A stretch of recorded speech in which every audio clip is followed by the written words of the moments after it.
buenas noches, bienvenidos a En Contexto aquí en las pantallas de NPI. Les saluda Fito Cabral. La próxima semana ya se suma nuevamente Estela Ruiz Díaz. No se preocupen, está en un viaje por el Medio Oriente, así que bueno, muy pronto ya la vamos a recuperar. Y hoy queremos hablar de un tema muy importante porque ayer se recordaba el Día Internacional de la Niña. Entonces nos planteamos hablar sobre la situación de niñas y adolescentes en nuestro país. Las cifras que se publicaban sobre violencia, sobre desigualdad, sobre exclusión, sobre pobreza son terribles, son muy preocupantes y por eso quisimos traer el debate esta noche aquí a las pantallas de NPI. Para eso invitamos a personas que están trabajando en distintos ámbitos, desde el Estado, desde el sector privado, para que nos hablen del tema que hoy queremos debatir y que hoy queremos conocer más en profundidad. Vamos a presentar primero a Zulma Morales. Ella es directora de Desarrollo Educativo del Ministerio de Educación y Ciencia. Zulma, ¿cómo estás? Buenas noches. Muy buenas noches, Fito. Muy buenas noches a Ramona y a Suyi también. Es un gusto poder compartir con ustedes esta noche y estamos listos para hablar de la importancia de la niña. Gracias por venir. También está con nosotros Ramona Viera. Ella es directora del Observatorio de la Coordinadora por los Derechos de la Infancia y de la Adolescencia, CEDIA. Ramona, ¿cómo estás? Muy buenas noches, Fito. Muy bien y un gusto poder estar aquí, poder compartir también con Zulma y con Suyi. Muchas gracias por la invitación. Realmente nos alegra también poder compartir este espacio y poder mostrar un poco más también sobre los datos, como estabas mencionando, que afecta de manera directa a las niñas y adolescentes mujeres de nuestro país. Así que muchas gracias. A ustedes, a vos y a Suyi también, a Suyi Suárez, directora de Salud Integral del Niño y del Adolescente del Ministerio de Salud Pública y Bienestar Social. Buenas noches, Suyi. Buenas noches, Fito. Muchísimas gracias por la invitación y gratamente compartiendo acá con Ramona y Zulma sobre este tema tan importante. Gracias por venir. También invitamos a la gente del Ministerio de la Niñez y la Adolescencia.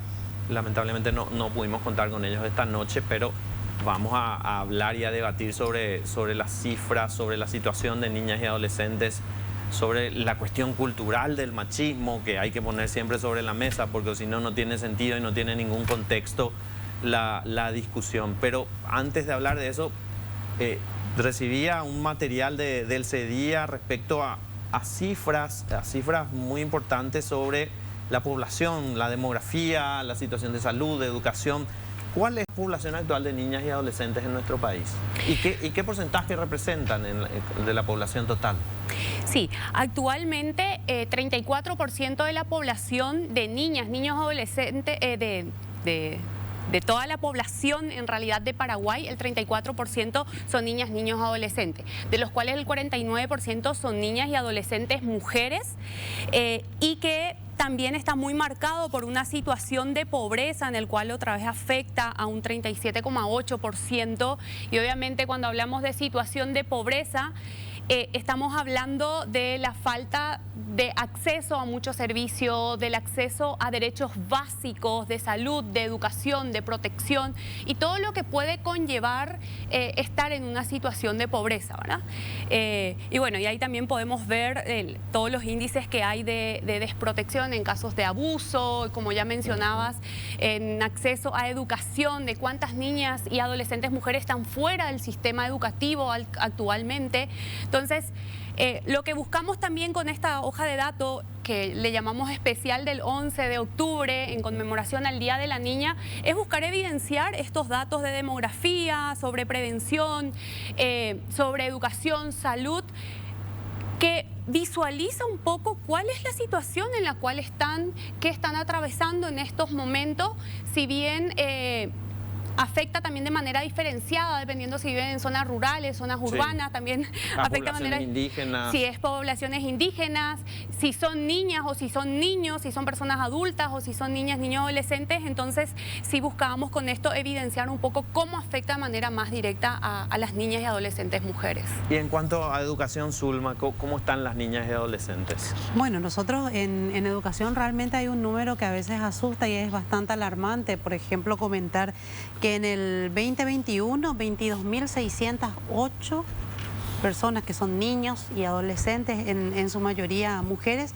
no están inscritos en el sistema educativo nacional. Tenemos una población bastante alta que se ve afectada por todos estos factores que estuvo comentando Ramona, específicamente la franja de pobreza es una de ellas que marca y define mucho la trayectoria estudiantil de nuestras niñas y adolescentes. Nosotros tenemos como sistema educativo en todos los niveles tenemos varias modalidades que podemos ofrecer para poder dar continuidad al sistema educativo, que es un derecho de los niños, niñas y adolescentes, pero en realidad, en cierta manera, afecta mucho cuando la desvinculación del sistema educativo se da en relación a una franja de pobreza que hace que la niña o adolescente pase a un trabajo, y ahí es donde caemos en el criadazgo, caemos en trabajos ya en calle o en otras situaciones que afectan bastante a la población. ¿Es mayor esa desvinculación? Que antes le decíamos deserción escolar, pero en realidad no es una deserción porque no es una cuestión voluntaria del niño o el adolescente, ¿verdad? ¿Es mayor esa desvinculación en niñas y adolescentes que en niños? Es así. En niños varones, hay una franja que determina que la deserción es mayor en niñas. En niñas. ¿Y a qué se debe? ¿Es una cuestión cultural? ¿Es una decisión de los padres de decir no? El varón tiene más posibilidades de un futuro laboral o de un oficio, de lo que fuera, y tiene que terminar la escuela y el colegio, tiene que seguir más años en la escuela, en el sistema educativo. Y bueno, entran a detallar varios factores. Uno de los factores más importantes, por supuesto, es la cultura. Otro de los factores es la franja de pobreza, en donde las necesidades se dan específicamente en relación a la manutención de la familia. Otro de los factores son los embarazos adolescentes, en donde las adolescentes tienen niños y entonces ya tienen que como que dejar el sistema educativo para dedicarse a otra cosa y también a la manutención de ese niño. Y también influye mucho en las oportunidades que tienen las niñas, el acceso a las diversas modalidades educativas que nosotros tenemos. En las áreas rurales a veces se complica mucho más el acceso porque las instituciones educativas o no cuentan con el nivel al cual pasó la estudiante, entonces ya se da una deserción. Suyi, ¿cómo están las niñas y adolescentes en cuanto a acceso a la salud y derechos de salud, digamos? Sí, el Ministerio de Salud en los últimos años viene trabajando en llegar con la salud a la población a través de las unidades de salud familiar. En todos estos últimos 10 años tenemos ya cerca de 900 unidades de salud familiar que están abarcando 38% de nuestra población a nivel país. Sin embargo, tenemos regiones como Misiones, Ñembucú, donde ya es una cobertura del 100%.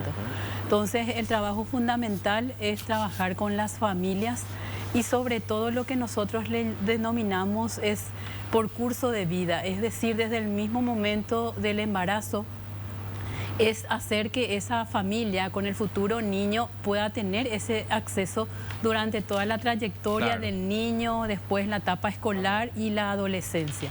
En ese sentido estamos trabajando también con diferentes instituciones como el Ministerio de Educación, Ministerio de Desarrollo Social, Ministerio de Niñez y Adolescencia en la Estrategia Nacional de Primera Infancia, justamente porque la salud no se logra sin que uno mejore los determinantes sociales, que es fundamental.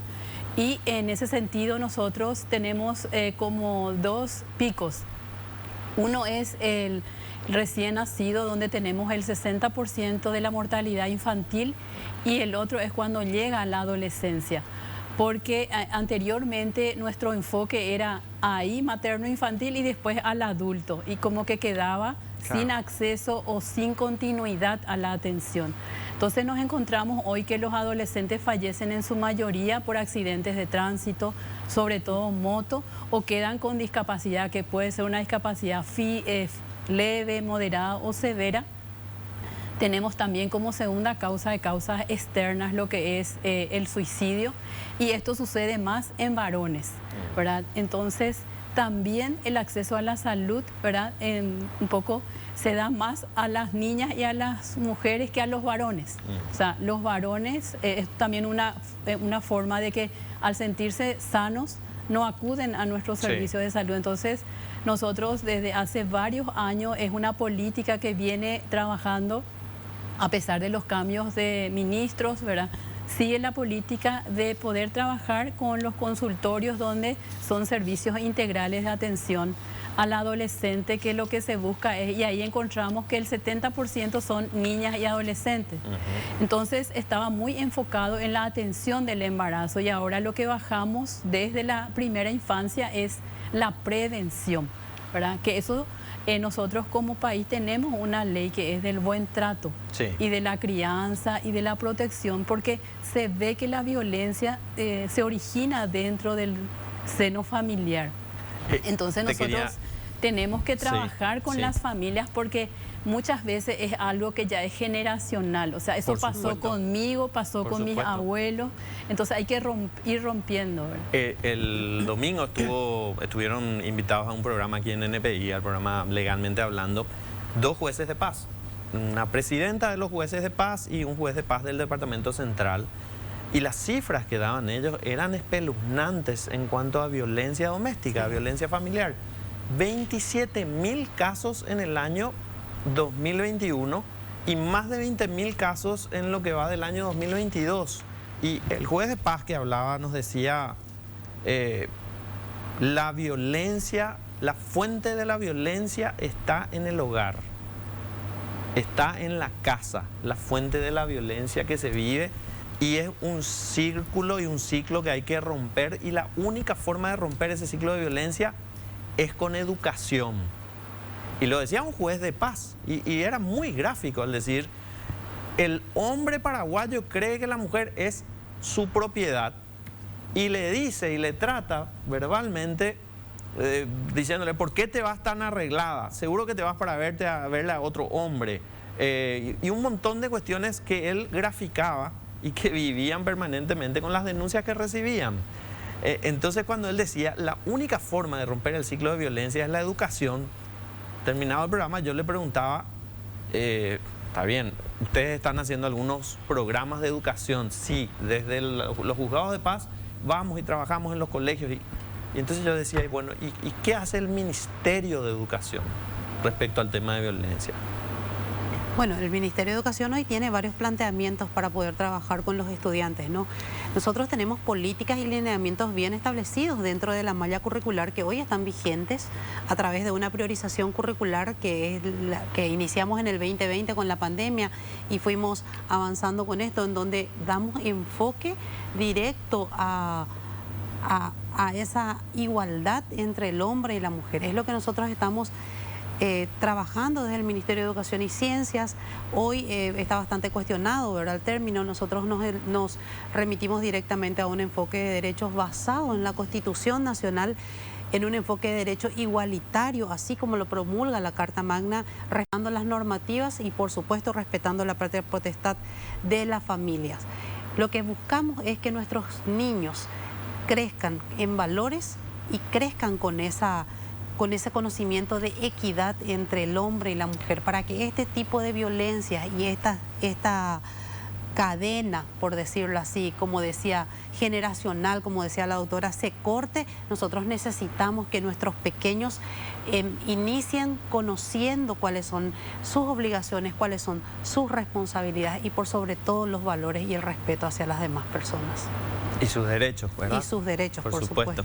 Y el Ministerio de Salud, decía Zulma, está trabajando desde el enfoque preventivo. Me consta el trabajo que hacen las unidades de salud familiar, es magnífico porque el enfoque que tienen es principalmente preventivo y conocen a la comunidad y saben quién no vino a retirar su medicamento y cuándo no se hizo los controles. Y las cifras que veíamos en estos días de niñas que dan a luz, niñas y adolescentes que dan a luz, 2 niñas y adolescentes por día víctimas de abusos, son brutales. Somos, creo que, uno de los países que tiene el mayor índice de casos de niñas y adolescentes que dan a luz. Sí. En los últimos años ha disminuido, pero no en la intensidad que desearíamos todos, ¿verdad? Que es que cada vez que no tengamos. Otra estrategia que justamente es hacer que el padre participe más desde el embarazo es otra estrategia, y que participe activamente de la crianza. Eso está demostrado también, que si el varón participa mucho de lo que es... De adultos estamos hablando. Sí, que cuando el adulto participa mucho del cuidado del recién nacido o durante su crecimiento, porque también eso culturalmente se delega todito muchas veces a la mujer. Pero si el varón participa, es como que eso también influye en él para disminuir todo lo que es y conocer un poco lo que es el enfoque de derecho, en el sentido de poder tener ese trato amoroso y no solamente de proveedor, ¿verdad? Que siempre también es algo cultural, ¿verdad? El varón trabaja y la mujer es la que se encarga del resto, porque eso también ha demostrado que disminuye los índices de violencia contra el hijo, ¿verdad? Y eso también, una familia de extrema pobreza o sin trabajo o que vive en una sola pieza, o sea, son varios aspectos que hace que eso aumente, ¿verdad? O sea, si nosotros no tocamos como Estado todos esos aspectos, no vamos a disminuir solo con que el padre participe, ¿verdad? Activamente de la crianza. Entonces, eso es otra estrategia de ir acompañando. Y después también, como te dije, es ese seguimiento de que los padres sepan, ¿verdad? Escuchar, ¿verdad? Y sobre todo trabajar con sus hijos en la información, y eso se complementa con lo que el servicio de salud le ofrece, ¿verdad? Porque cuanto más información, más orientación, va a tomar mejores decisiones o va a tener más herramientas para que cuando llegue a la adolescencia, donde le va a rodear muchos factores de riesgo, pueda tener las herramientas para hacer frente a eso, ¿verdad? De eso se trata, ¿verdad? Claro, esto que planteas de la información es súper importante, ¿verdad? Porque pareciera que hay un temor a que se tenga esa información. Mi hija se va a un colegio privado, laico, y en un momento dado, cuando estaba entrando en la adolescencia, algunos padres planteamos al colegio que se haga un taller con expertos en salud reproductiva, que le expliquen a los chicos desde el punto de vista de los profesionales, y nos dijeron: algunos padres no van a querer, hagan ustedes por su lado, fuera del colegio, no hay ningún problema en ese sentido. Y lo hicimos fuera del colegio, ¿verdad? Y creemos que fue muy útil para los chicos que pudieron asistir, porque eran profesionales en salud reproductiva que les estaban explicando lo que va a ocurrir con sus cuerpos, lo que va a ocurrir con sus sentimientos, con su afectividad, con un montón de cuestiones, ¿verdad? A veces parece tan difícil, pero hay muchísima resistencia a eso. Quería preguntarte, Ramón, a ustedes, desde el observatorio, ¿cómo ven estos esfuerzos y estos planes de educación, de salud y del Estado en general hacia las niñas y adolescentes? Sí, ahí me gustaría retomar un poco algunas cosas que estuvo mencionando de Zulma con respecto a la exclusión educativa, ¿verdad? Y que me parece súper importante que también lo traían como exclusión educativa y no como abandono, porque no es que las niñas, niños, adolescentes salen del sistema educativo por querer, sino que ahí hay varios factores, ya sean económicos, hay factores de índoles más familiares. Sabemos también que el trabajo doméstico, el trabajo de cuidado, recae sobre las mujeres mayoritariamente, casi en un 100% en nuestro país, ¿verdad? Y eso recae mucho en las niñas y adolescentes, que eso influye para que tampoco puedan continuar dentro del sistema educativo, o quienes acceden a trabajo también es no remunerado a través de estas actividades, ¿verdad? Que no les permite seguir dentro del sistema educativo. Por otra parte, lo que mencionaba sobre el abuso, sobre el embarazo adolescente o el embarazo forzado en niñas, que muchas veces también influye para que no puedan continuar estudiando. Ahí es súper alarmante que los datos, por ejemplo, del 2021 nos indican que 490 niñas de 10 a 14 años tuvieron un hijo o hija, ¿verdad? Dieron a luz. Sí. Eso quiere decir que estas niñas fueron víctimas de abuso sexual. Porque si están dando a luz a los 14, entonces son víctimas de abuso sexual. ¿Y qué está pasando? ¿Cómo estamos previniendo estas situaciones para que no se siga dando? Porque también lo que siempre hablamos, de que si estas niñas dieron a luz, muchas veces es la única manera en que se sabe que en realidad están siendo víctimas de abuso. Porque si no, a veces no llega a ninguna instancia, es la primera vez que están llegando, por ejemplo, al sistema de salud. Entonces, ¿qué hacemos desde y aquí también no solamente desde el Estado central, sino que desde los diferentes niveles de gobierno, desde lo local, lo departamental, cómo realmente se aborda la prevención? cómo se trabaja la prevención y desde esto que mencionabas de que se realizó este espacio con tu hija y que lo realizaron fuera de la escuela. Y estamos hablando de una escuela privada. Sí. Con más razón hay resistencia en las escuelas públicas, que no podemos muchas veces o no se pueden hablar de estos temas. Y al estar la violencia instalada culturalmente y tan normalizada, si no abordamos, si las personas no... En este caso fueron tu hija y sus compañeras. Chicos, sí. Exacto. Pero también las mamás, papás, ¿cómo acceden a una información que sea fiable? Una información que les permita también entender todos los cambios que se estaban generando sus propios hijos y también con toda la carga cultural que vienen, ¿verdad? Entonces, ¿cómo se generan estos espacios para poder trabajar estos temas y podamos prevenir para que no se sigan dando situaciones de abuso sexual? Por ejemplo, en los casos de abuso sexual, 3.288 registros de abuso sexual. Son como 12 casos por día que están ingresando de abuso, de los cuales 85,9% son niñas y adolescentes mujeres, y que en muchos casos terminan embarazadas, ¿verdad? Entonces, ¿cómo se aborda realmente toda esta problemática? Es súper importante que el sistema de protección funcione, que cuando estas situaciones ocurren realmente se les pueda brindar una atención integral a estas niñas, niños, adolescentes que son víctimas, pero también cómo hacemos para prevenir. Y en este caso, las instituciones educativas tienen un rol súper clave, ¿verdad? Porque cuando hablamos de educación integral de la sexualidad, que muchas veces es un poco difícil hablar porque genera resistencia, pero más bien es por una mala información que se instaló respecto al tema, ¿verdad? Sin embargo, eso es clave porque desde esa educación integral de la sexualidad podemos abordar todas estas situaciones de cómo prevenir un abuso, de cómo prevenir estas diferentes situaciones de violencia. Y más todavía, si estamos hablando de que más del 80% de los casos ocurren dentro del entorno familiar. Si estamos hablando de que ocurren dentro del entorno familiar, quiere decir que esa persona, esa mamá o ese papá, que debería ser quien protege a esa niña, niño, adolescente, es quien la está vulnerando. Entonces, ¿qué hace el Estado para prevenir que estas situaciones se den y que estas niñas, niños tengan la información necesaria también para poder identificar que esta situación no es normal que esté ocurriendo? ¿A quién más puedo acudir? Que generalmente otra vez a la profe, ¿verdad? Sí. Que es con quien más tienen contacto, o cuando ya llega también al sistema de salud, que ahí también es súper clave en los centros, los consultorios amigables que se están instalando también en varios lugares, ¿verdad?, a nivel país, y cómo esto también puede contribuir a que estos altos índices de abuso puedan disminuir. Y también los hechos o los embarazos forzados o precoces. Decías Zulma, la patria potestad de los padres se respeta, pero el Estado tiene un rol de garante. Si los padres no cumplen, el Estado interviene para que se cumplan los derechos de los niños. Esa es la lógica del Estado y esa es la lógica del enfoque de derechos de los niños.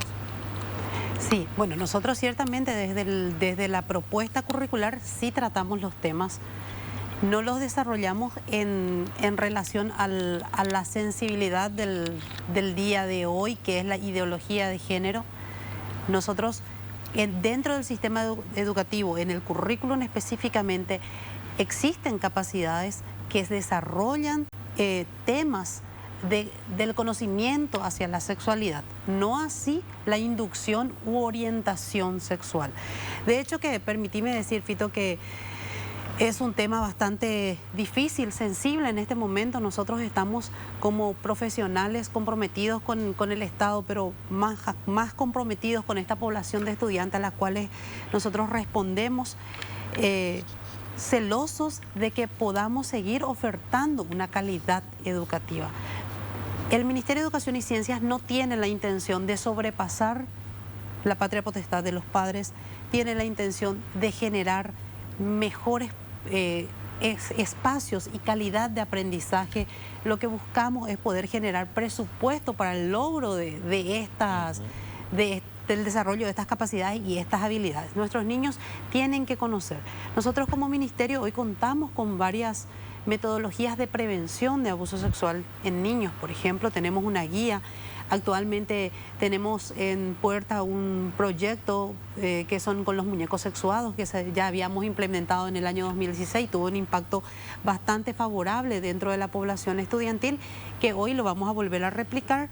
Esa metodología vamos a trabajarlo exclusivamente con el nivel inicial y con primer ciclo, y luego vamos ajustando guías. Me imagino que tiene que ver mucho con tu cuerpo, sí, y quién no debe tocarte, ni qué áreas, ni en sí, dónde, exacto. Sí. Por ahí vienen los muñecos sexuados. Por ahí vienen los muñecos sexuados. Para aclarar, ¿verdad? Porque hay tanta sensibilidad que me parece que hay que aclarar cada punto. Exacto. Los muñecos sexuados buscan darle al niño el conocimiento de qué áreas no se le debe de tocar y por qué no se debe de tocar. Nosotros no vamos a enseñar que el docente ejecute eso con el niño, de ninguna manera. Son metodologías amigables que van de acuerdo al desarrollo psicológico, cognitivo y biológico de nuestros niños. La educación no pretende sobrepasar estos aspectos, que son aspectos muy importantes del desarrollo biológico natural del estudiante. No buscamos instalar ninguna ideología, no buscamos masificar en pensamiento, buscamos generar aprendizajes de calidad y que estos aprendizajes puedan redundar en beneficio de la persona, y por supuesto esto finalmente va a caer en beneficio de un país que va a tener mejores adultos, y vamos a tener una población mucho más sólida, porque si cuidamos esto, que de lo que estamos hablando desde la primera infancia, la atención a la salud mental, la atención a sus derechos, la oferta de una educación de calidad, y que esto traiga consigo, cuando hablamos de sus derechos, hablamos de que tienen derecho a tener una buena infraestructura dentro de su institución educativa. Claro. Tienen derecho a contar con textos, que estos textos que se les oferte de lengua castellana, de matemática, estén acorde a los lineamientos que trabaja el Ministerio de Educación y Ciencias, y que estos lineamientos trabajen en conjunto con los docentes a manera de poder generar metodologías activas de aprendizaje. No generar lineamientos y no tener recursos para textos. Entonces quedamos como que ofertamos algo, pero no ofertamos del todo, y el docente, claro, y la institución educativa vuelve a comprar textos que son externos al Ministerio de Educación y que no desarrollan específicamente la malla curricular. Es ahí donde decimos que hay un currículum oculto dentro de las instituciones educativas. Bueno, mencionaste las palabras prohibidas, ideología de género, así que a la vuelta de la pausa vamos a desarrollar un poco eso, y si tiene o no la transformación educativa algo que ver con esto que se está discutiendo y se está debatiendo tanto. Pero vamos a hacer una breve pausa y ya volvemos. Estamos de vuelta en Contexto, y esta noche estamos hablando de la situación de niñas y adolescentes en nuestro país. De niños y adolescentes decíamos, pero en particular de niñas y adolescentes, porque ayer se recordaba el Día Internacional de la Niña. Y antes de la pausa, Zulma Morales, directora general de Desarrollo Educativo del MEC, hablaba y mencionaba el tema de la ideología de género. Hace unos días hacíamos una entrevista radial en Radio Monumental con un representante de los padres. Él decía, yo me presento como padre, no como pastor religioso, y le consultábamos en qué punto de, no sé, 500 o 1500 páginas que tenga el plan de transformación educativa se menciona ideología de género. Y él decía, no, directamente no lo dice, pero en tal parte de tal otro plan sí. Entonces le decíamos, no, pero el plan de transformación educativa, ¿habla o no de ideología de género? Entonces le traslado, y él decía que directamente no, pero le traslado la misma pregunta a Zulma Morales del MEC. ¿Habla o no el plan de transformación educativa? ¿Plantea o no la ideología de género? No lo plantea, Fito, y quisiera trasladar esta tranquilidad a todos los padres de familia que en este momento están mirando el programa. El plan de transformación educativa no plantea ideología de género. No es otra cosa que una política para asegurar la calidad educativa. ¿Qué es lo que busca este plan? Busca poder tener el presupuesto necesario para que tu hijo tenga una institución digna a la que tenga que asistir, que tenga alimentación, que tenga textos en donde trabajar los conocimientos que vamos a trabajar los profesionales paraguayos desde el Ministerio de Educación y Ciencia, porque es importante también resaltar que el Plan Nacional de Transformación Educativa no llega al currículum nacional. Lo que hacen son establecen ejes o lineamientos que van a permitir posteriormente al currículum poder desarrollar con mejor y mayor posibilidades y calidad. Queremos tener docentes capacitados, queremos tener instituciones que tengan todo lo necesario, un laboratorio, queremos tener textos, lengua, matemática, que puedan tener la misma posibilidad de aprendizajes que un niño que va a una institución privada o un niño que va a una privada subvencionada, y que las nacionales a veces no podemos contar con los textos y los materiales didácticos. Eso es lo que busca Transformación Educativa. Busca poder generar una política que asegure que el estudiante tenga calidad en sus aprendizajes. No queremos instalar ninguna ideología, no queremos sobrepasar la patria potestad de los padres. La transformación educativa es un proyecto basado en la Constitución Nacional y en todas las leyes vigentes de este país. De ninguna manera somos profesionales comprometidos no solamente con el país, sino que comprometidos con nuestra propia ética profesional. Somos padres de familia también. Buscamos generar calidad de estudiantes porque soñamos con que el Paraguay pueda tener mejores resultados en los siguientes exámenes a los que van a ser sometidos nuestros estudiantes. Para eso definitivamente necesitamos tener mejor presupuesto. Bueno, menos mal está hecha la aclaración. Espero que haya quedado claro de una buena vez por todas, aunque no creo que sea la única vez que tengan que decirlo y van a tener que repetirlo en muchas oportunidades. Pero quería preguntarle a Zulma y después a Suyi, ¿cuáles son los protocolos que existen para tratar de evitar una situación de violencia o de abuso contra niñas y adolescentes o niños y adolescentes? ¿Cómo funciona el Estado? ¿Cómo funciona primero el Ministerio de Salud? ¿Cómo se detecta un caso y qué hacen a partir de ese momento? Y lo mismo después le traslado a Zulma. Sí, realmente los servicios de salud reciben en general a través de las consultas, pero también a través de las escuelas, ¿verdad? Escuelas y colegios. Y el profesional de salud está obligado a notificar eso a la Defensoría, a la Fiscalía y a la Policía, y por supuesto hacer los primeros auxilios, sea esta una unidad de salud familiar, un hospital distrital o un hospital de cabecera. Y tenemos todo un protocolo que es la ruta de atención a niños, niñas y adolescentes que fueron abusadas, y un seguimiento, ¿verdad? Porque eso es muy importante, ¿verdad? Ese seguimiento, y sobre todo, ¿verdad? Si es que hay una consecuencia que es el embarazo, o incluso puede haber infecciones de transmisión sexual, pero también lo que es la parte de la salud mental, porque eso básicamente le marca de por vida al niño, a la niña y al adolescente, ¿verdad? Entonces requiere un seguimiento, y eso muchas veces puede ser una dificultad, ¿verdad? Porque el acceso a psicólogos no es así a nivel país, sino que tenemos como establecimientos que cuentan con todo lo que es la atención integral. Pero es algo que tiene que ser una responsabilidad del personal de salud de notificar, independientemente de lo que la familia...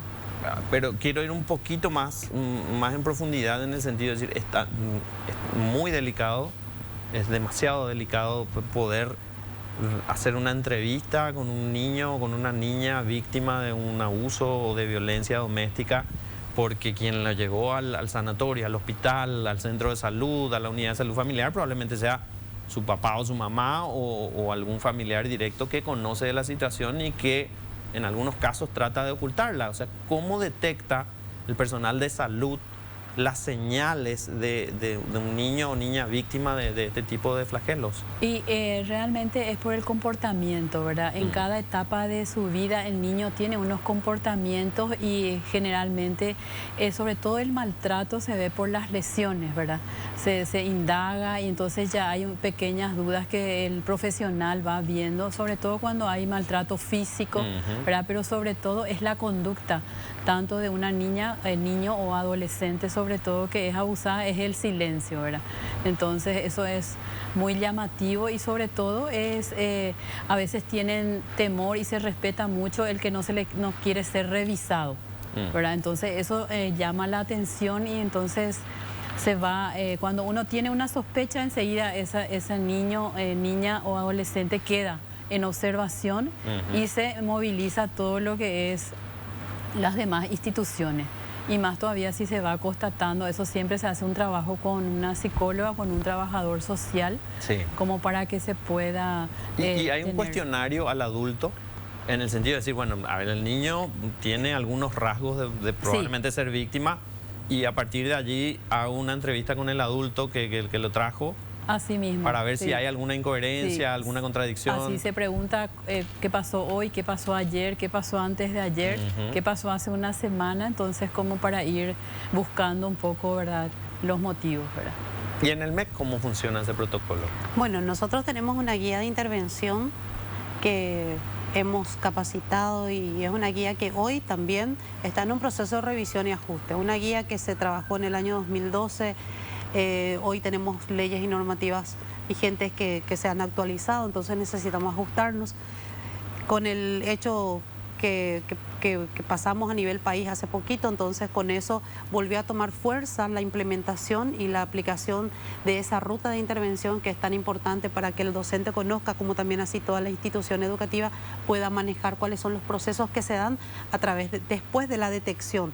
Normalmente el docente es el que detecta en la institución educativa un número bastante alto de vulneración de los derechos sexuales de nuestros pequeños y es el que activa un poco esta ruta de intervención y esta cadena.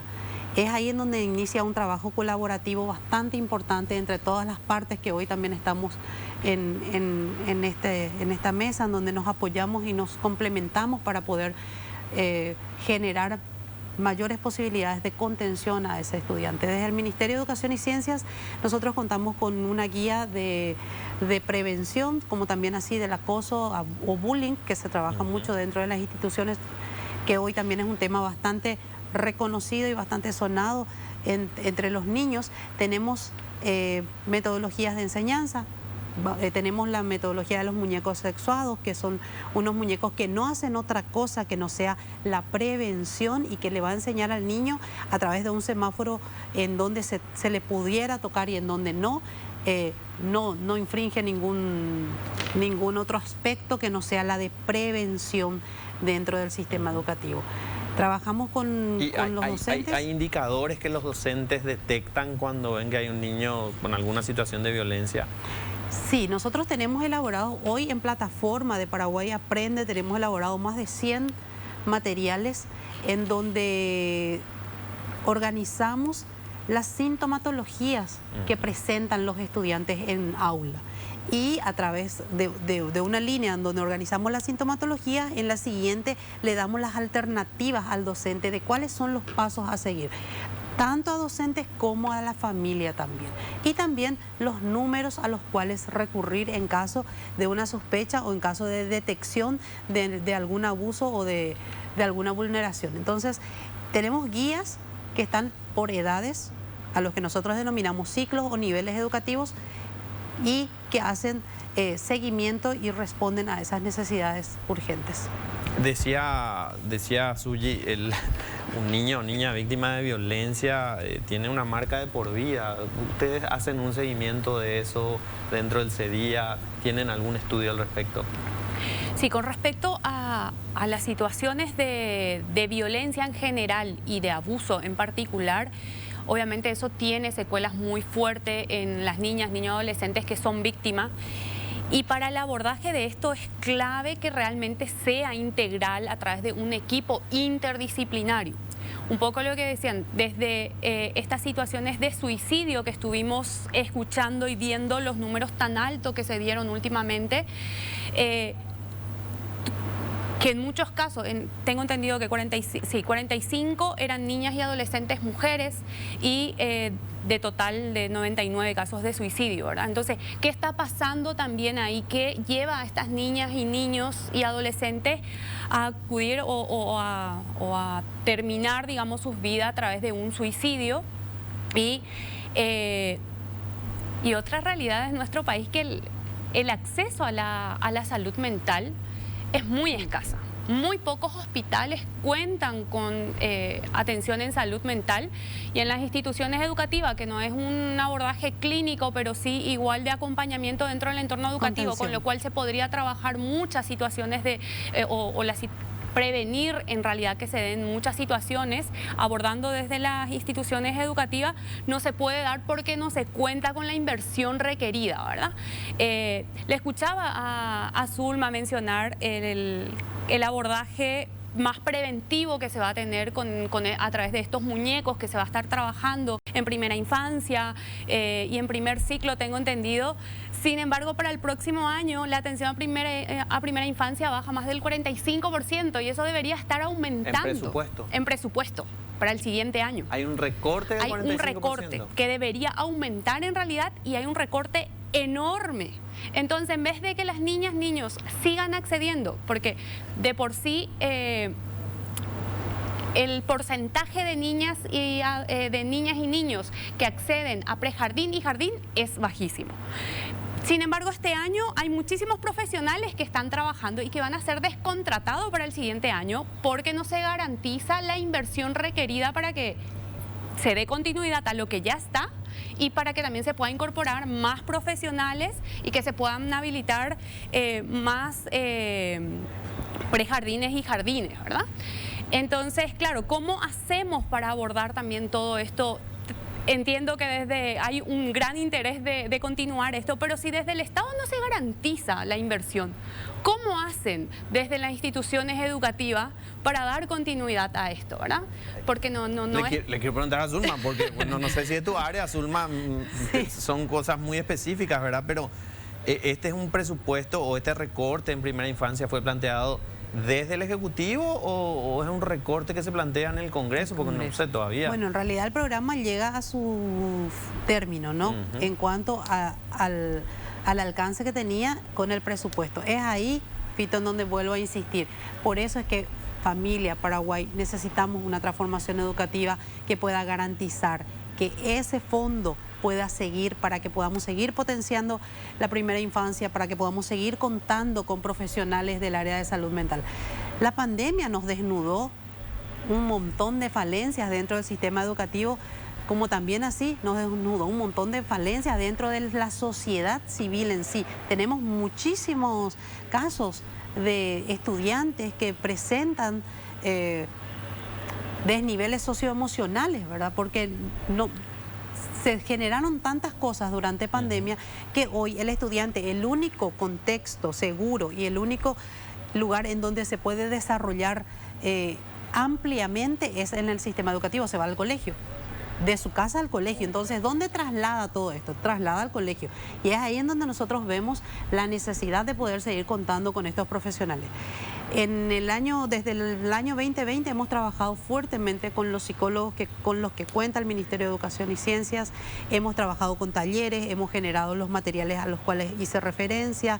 Tenemos propuestas para poder hacer contención, primeros auxilios emocionales, derivación. Tenemos una guía que hemos trabajado con el Ministerio de Salud, en el área de salud mental, claro, en donde tenemos establecido. Pero si no avanza el plan de transformación educativa, que lo que busca es mejor presupuesto, mejores condiciones para la educación en el país, ¿cómo se va a cubrir este recorte del 45% en primera infancia?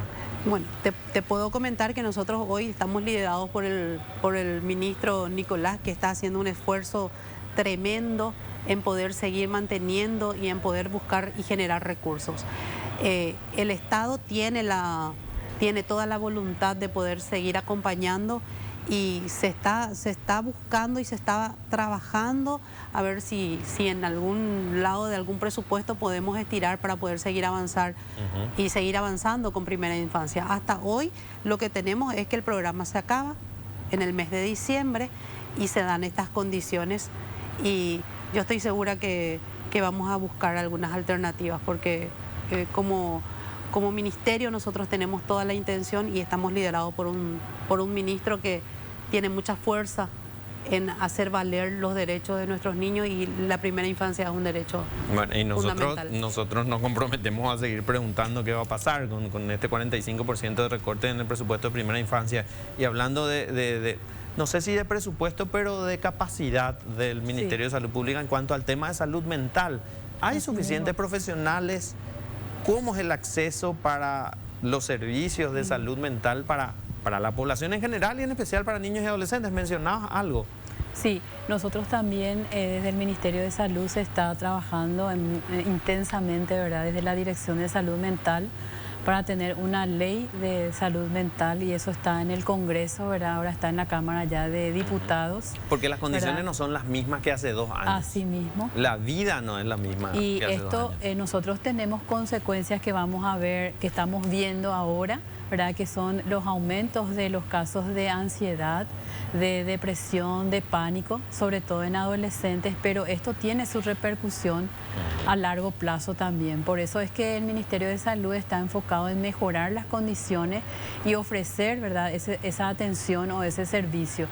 Y eso es por nuestro sistema, cómo funciona, de que realmente cuando tenés un programa y tenés una fuente de financiamiento y sabés de dónde va a salir esa fuente de financiamiento, es lo que se hace como un bloqueo a ese programa. Es así como hasta ahora persiste el programa de vacunación, por ejemplo, porque está blindado su presupuesto. Y eso es lo que se busca al tener una ley, pero de nada sirve si no tiene presupuesto y fuente de financiamiento. Entonces son etapas, ¿verdad?, que lastimosamente lleva mucho tiempo y hay mucho detrás, ¿verdad? Pero es hacia donde estamos enmarcados, ¿verdad?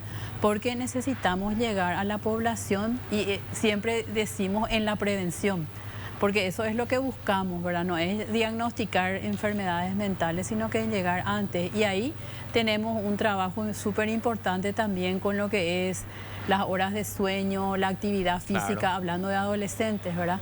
Previniendo, por ejemplo, lo que es la obesidad, la alimentación saludable, o sea, es un paquete completo, ¿verdad? Que no podemos así agarrar aisladamente, sino que hablamos por eso de una salud integral, ¿verdad? Nosotros también contamos con una libreta del adolescente. Tenemos la libreta de salud del niño y de la niña, y después tenemos la libreta de salud del adolescente, que también busca es dar mayor información a los adolescentes, pero también a los padres. Yo no conocía esa libreta. Porque tengo la libreta de mi hija que decía cuánto tiene que pesar, cuánto tiene que medir.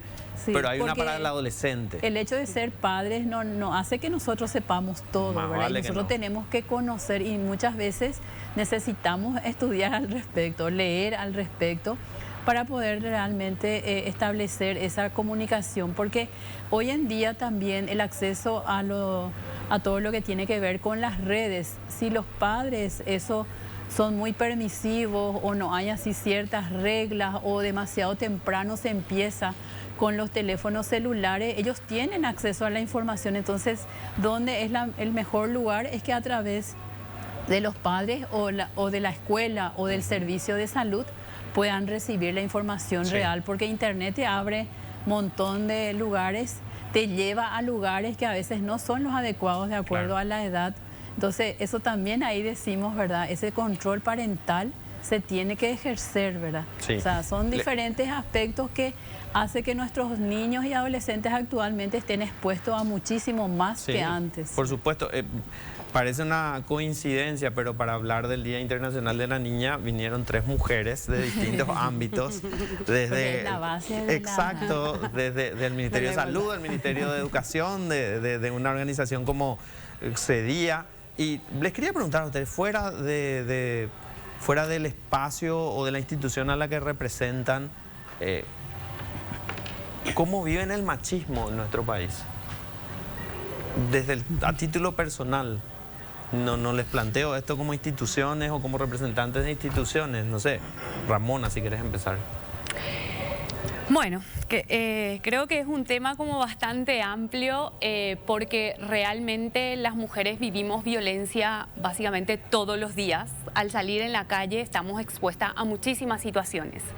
A los hombres no se les está silbando, no se les está gritando cosas cuando salen en la calle, no es cuestionada por cómo no son cuestionados por cómo se visten, por cómo se peinan, si se maquillan, si no se maquillan, si pueden hablar o no en determinados espacios, si son callados, no son acallados por estar en un espacio donde hay mayoría mujeres y que por eso no van a poder hablar, pero sin embargo las mujeres cuando estamos en un espacio donde hay, por ejemplo, ni siquiera es necesario que haya mayoría, ¿verdad? Con que haya uno o dos varones muchas veces se da esta situación en que las mujeres cuesta un poco más que participemos, ¿verdad? Y podemos ver en muchísimos ámbitos, en la participación política de las mujeres, por ejemplo, que es bajísimo, inclusive dentro de los entornos educativos o en diferentes espacios, ¿verdad? Cómo se dan estas situaciones de machismo que vivimos día a día y también del cual son víctimas todos los días una cantidad inmensa de niñas y adolescentes que son víctimas de abuso, que son víctimas de diferentes tipos de violencia en todos los ámbitos. Lastimosamente eso es en todos los ámbitos y cuando hablamos de igualdad de género, cuando hablamos de poder trabajar eso, estamos hablando de cómo se erradica esa cultura machista y de cosificación de la mujer que vivimos todos los días. Sin embargo, hay una tergiversación de eso y se le pone otros tintes que no es, ¿verdad?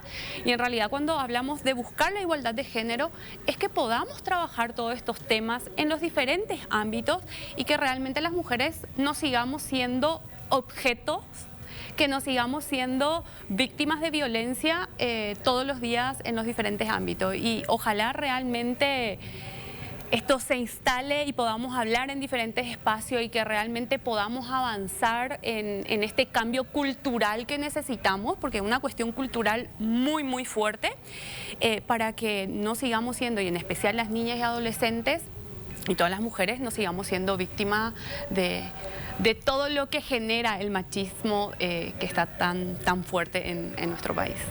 Zulma. Bueno, en realidad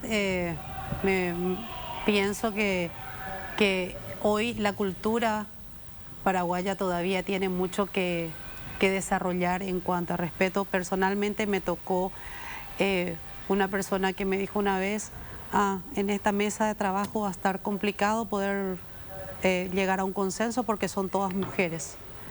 Y este país necesita hombres en cargos importantes. Y eso fue fuerte y fue doloroso porque nosotros estamos preparados, capacitados, somos profesionales con ética y valores morales. Entonces, que te dejen de lado por ser del femenino, entonces es como que un golpe bastante fuerte. También se sufre mucho en la calle cuando conducís con las frases populares del paraguayo: mujer al volante, peligro constante. En cambio, las estadísticas dicen que las mujeres tenemos mucho más precaución que los hombres inclusive, ¿no? Entonces hay muchos factores que nosotros tenemos que seguir trabajando para que se pueda dar esta igualdad y esta equidad entre el hombre y la mujer. Suyi. Sí. Y así como dijeron, ¿verdad?, mis compañeras, pero nosotros desde el Ministerio de Salud también podemos hablar de unos avances porque nosotros contamos con una dirección de género, ¿verdad?, que trata de que todas nuestras políticas sean transversales y también el cuidado de todas las funcionarias, ¿verdad? Tenemos una línea de acceso, por ejemplo, en los acoso laboral, ¿verdad? Y eso se ve mucho dentro de los hospitales donde sí hay todavía, ¿verdad?, independientemente de que sean profesionales de salud, las mujeres son víctimas de acoso, entonces eso se denuncia y se hace todo un sumario. O sea, tenemos avances de a poco y lugares, también tenemos una viceministra que eso no teníamos, ¿verdad?, en años anteriores, o direcciones generales que están lideradas por mujeres, o sea, un poco dando un poco más de espacio a eso que tanto deseamos, ¿verdad? Porque realmente es algo que tenemos que ir cambiando y eso lo tenemos que trabajar con nuestros hijos ya. Sí, más vale. Porque que sí. es un poco, es lo que yo le enseñé o lo que a mí me enseñaron, ¿verdad? Eso es lo que tenemos que tratar de romper en esta nueva época, ¿verdad?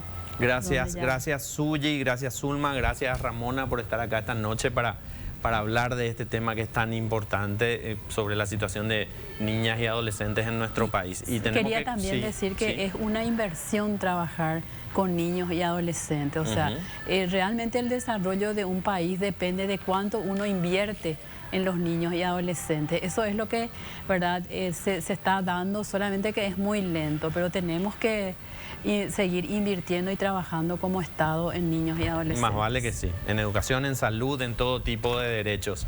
Les agradecemos la presencia aquí esta noche. Nosotros, a la vuelta de la pausa, vamos a estar hablando con un representante de los pueblos indígenas que se estuvieron movilizando y que hoy conmemoran el Día de la Resistencia Indígena, no el Día de la Cultura, ni el Día de la Raza, ni el Día del Descubrimiento de América, sino el Día de la Resistencia Indígena. Pero a la vuelta de la pausa seguimos hablando de eso.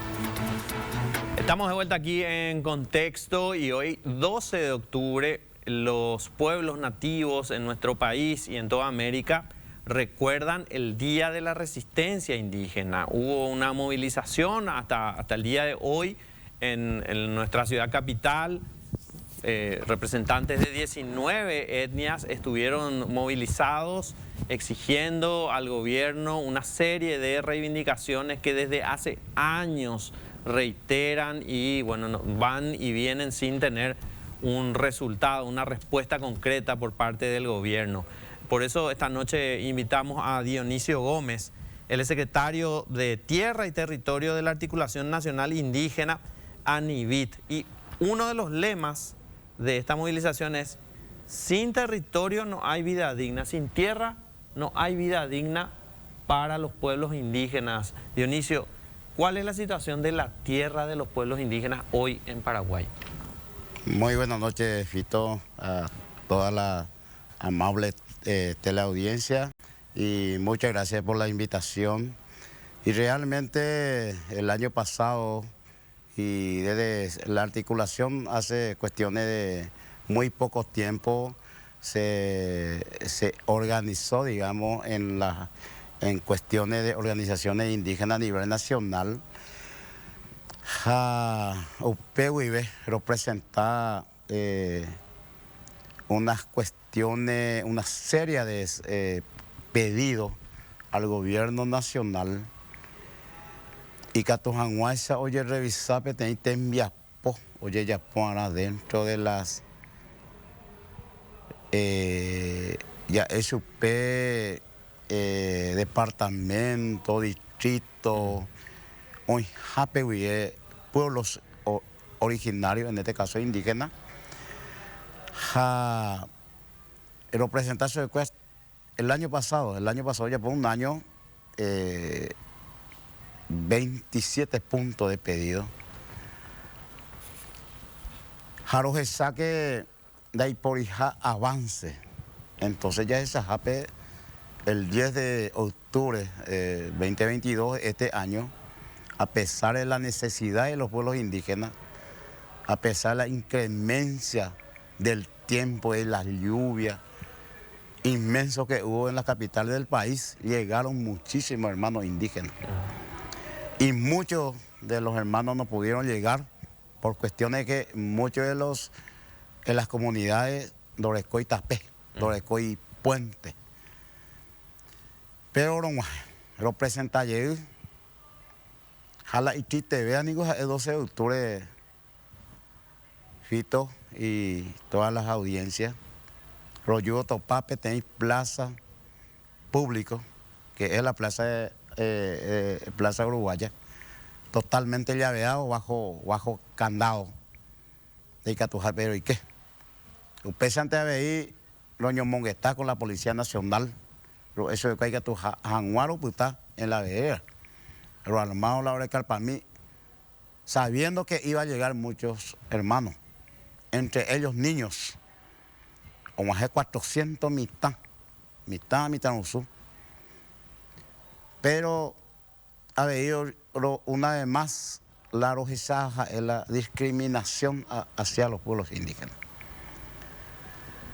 Ahora el maltrata realmente la Policía Nacional.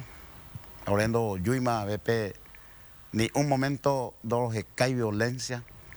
solamente hay que hacer las necesidades reales de nuestra gente, no hay capital para violentar en ningún momento a fuerzas policiales, ciudadanía capitalina a su seno, sino que lo importante es que yo tener posibilidad y que una vez más lo suca a la ciudadanía, a todas las prensas, tanto televisivas, radiales, escritas, y que que pueblos indígenas en este momento en Paraguay no están en buenas condiciones. Lo negocia con la Policía Nacional o Putacabildo. A pesar de todas las dificultades de la Policía Nacional, de los colectivos, camiones de los pueblos indígenas o guayna, aunque Huawei, oye retener, roño monguestape, por lo menos 2.000 indígenas, indígenas o comunidad, aunque Huawei, fito, o su caja, la inconformidad, la necesidad de su pueblo. En segundo día hubo reunión en el Congreso, donde estaba el ministro del Interior, sí. Senado, el senador Kencho Rodríguez y los demás viceministros y otras autoridades y funcionarios. Nos vamos a acuerdo y tuvimos que llevar en cuarto intermedio. Entonces este día, oye, ya donde pudimos llegar a un acuerdo en compromiso de un acta firmado por el ministro del Interior y el señor senador Kencho Rodríguez. Creo que está como el ejercicio de presidente de la Comisión de Asuntos Indígenas en el Senado. Entonces, Perú pidieron un acuerdo de fito. Decías, Dionisio, que muchos no pudieron llegar porque no hay camino, no hay puente, pero tienen por lo menos un lugar en donde están, una tierra, pero pueden vivir con las tierras que tienen hoy. ¿Y qué tierras se tienen que recuperar? ¿Cuántas tierras tienen que recuperar los pueblos que, según dicen ustedes, fueron desplazados, fueron usurpados ilegalmente? Ahora con la de Safito, en primer lugar es tierra, o ya aseguraba.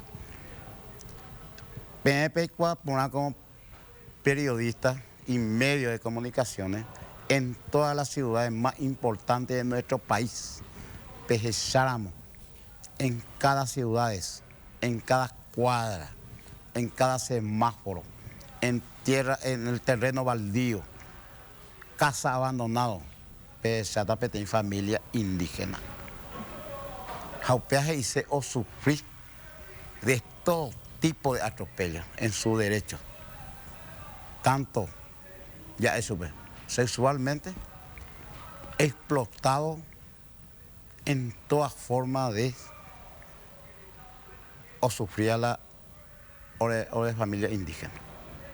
Upearero, en primer lugar, el aseguramiento de tierra. De tierra, ahora siempre a las autoridades pertinentes, en este caso, de ya indígena ahora vamos calle. Muchas veces nosotros vimos que hay que llegar primero un indígena, una familia indígena de la calle en la ciudad, en la capital o en Ciudad del Este o en Encarnación, o pediría, o ya puede ser la atención. Y esa no es solución. Tiene que trabajar en las comunidades antes de que salga. Por ende, ya o será, la comunidad, hasuma es contender jamás o peor, porque espérate hay problemas. Vete ahí, ejemplo, unas comunidades existentes de 40 años, primer título, o sea, nombre de los indígenas. Título de propiedad de su tierra. Título de propiedad de su tierra. Después apareció 16 títulos. ¿A nombre de quién? A nombre de varias gentes. Impresionante. Ilegales. Ilegales. Para nosotros es ilegales porque nosotros ya estábamos ahí, ¿verdad? Esa pido hoy me tiene título a nombre de la comunidad indígena, a nombre del indio, aparecer otro título. Japean de oreros jopebe, no, ellos son indígenas invasores de propiedad privada. Impresionante la indígena invasores de una propiedad privada, siendo que la Constitución Nacional y que es indígena hoy antes de la población paraguaya. Impresionante la invasores. Ahora pico yumongi, ahora pico europeo, entonces pean de cuál se modo para los abogados, la fiscal, los jueces, no sé cómo.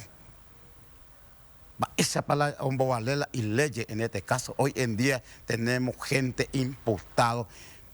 Últimos tiempos, PNP y Cuajacha como medio de prensa, varias de las comunidades indígenas fue desalojados.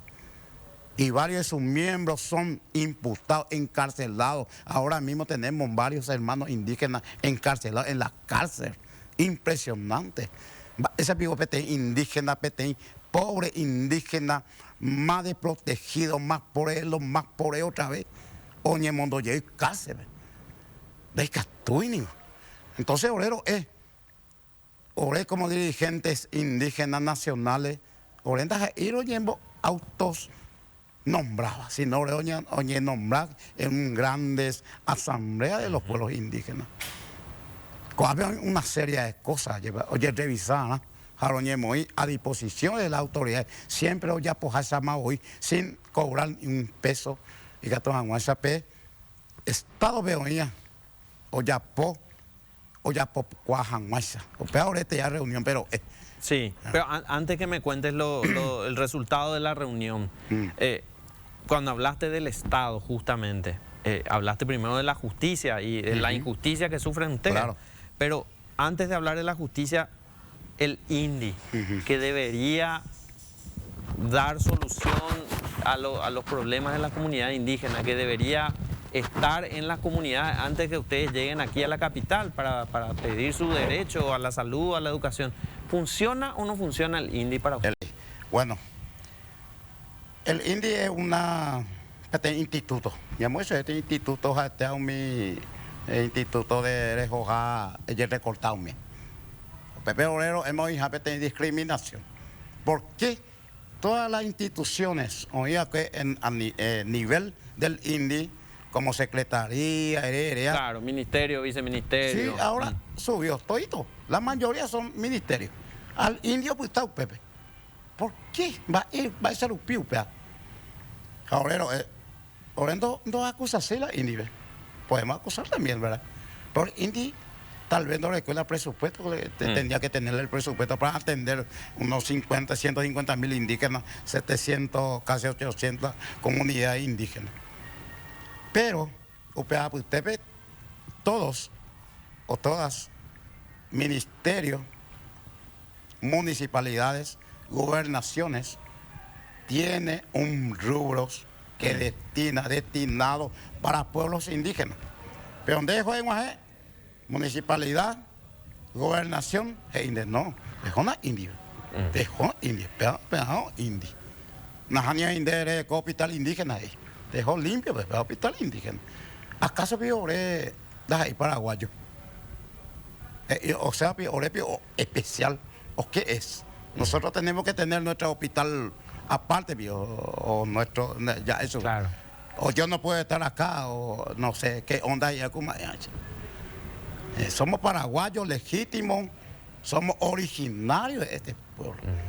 Con las aseguradoras esas pues han visto, oye, sangre guaraní.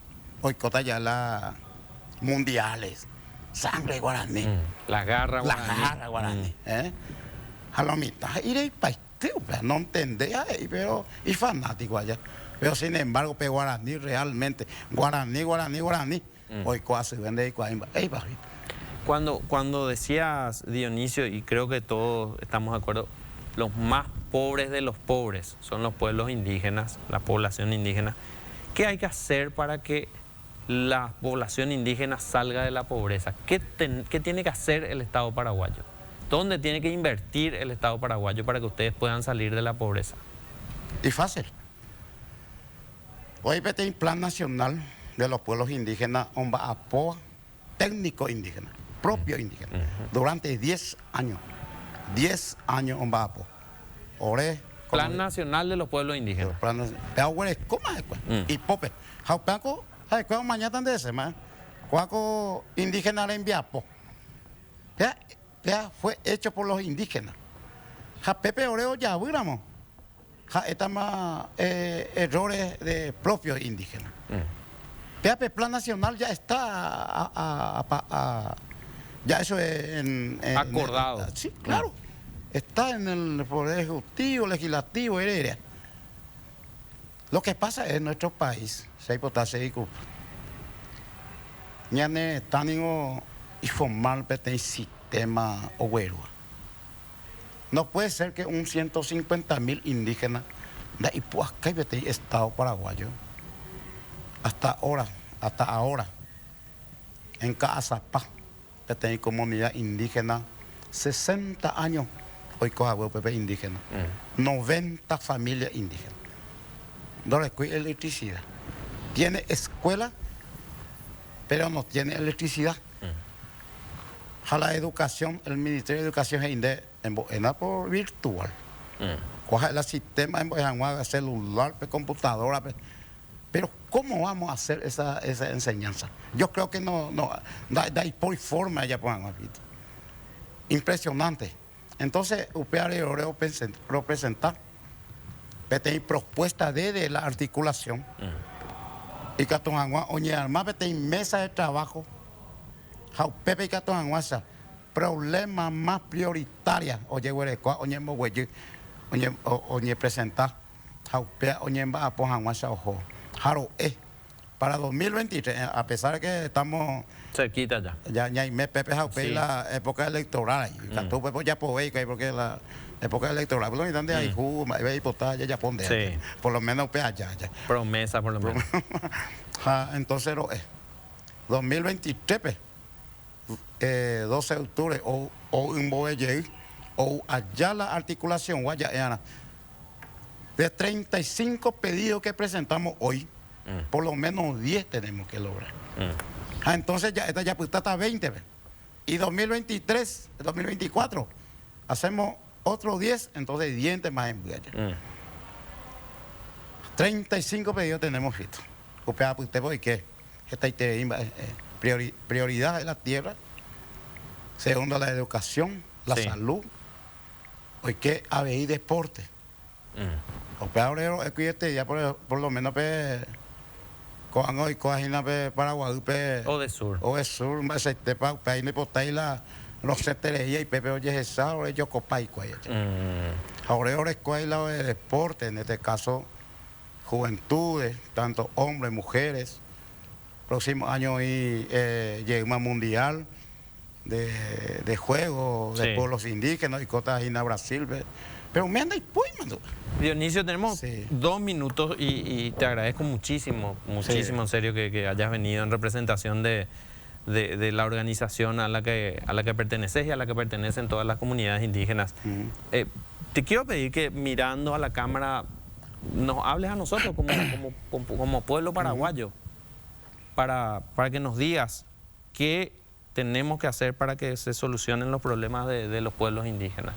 No te pido que lo digas al presidente de la República, ni al diputado, ni al senador, sino a nosotros todos como paraguayos, a esa Cámara. Bueno, yo creo que tenemos que tener en cuenta la capacidad de los pueblos indígenas, la capacidad de personas preparadas académicamente, personalmente. Ya hay muchos hermanos indígenas que tienen esa preparación académicamente, que puedan trabajar con su pueblo. Ya no, creo que el indi, una vez por todo, tiene que quedar a mano de un indígena. El indígena ya tiene que estar en el Congreso Nacional, tanto en el Senado, diputado. Yo creo que hay muchos hermanos indígenas que tenemos que ir preparando y estar preparados también para ocupar cualquier otro cargo, porque sabemos que si gente que no tiene esa capacidad para ocupar ese cargo, para trabajar con los pueblos indígenas, nunca creo que no vas a solucionar ese problema que tenemos nosotros. Y para nosotros, para pueblos indígenas, fundamentalmente, para nosotros tierra es fundamental. Sin tierra, como ya dijimos en nuestra movilización, no hay vida, y fundamental que tenemos que buscar el aseguramiento de tierra para que podamos solucionar muchas cosas. Muchas gracias, Fito, muchas gracias para toda la audiencia. Gracias a vos, Dionisio, y hoy, como decíamos al principio, es el Día de la Resistencia Indígena, por eso quisimos tener aquí en contexto la voz, la palabra de los representantes de los pueblos indígenas de nuestro país. Gracias por estar aquí esta noche acompañándonos en Contexto. Nos reencontramos la próxima semana aquí en NPI.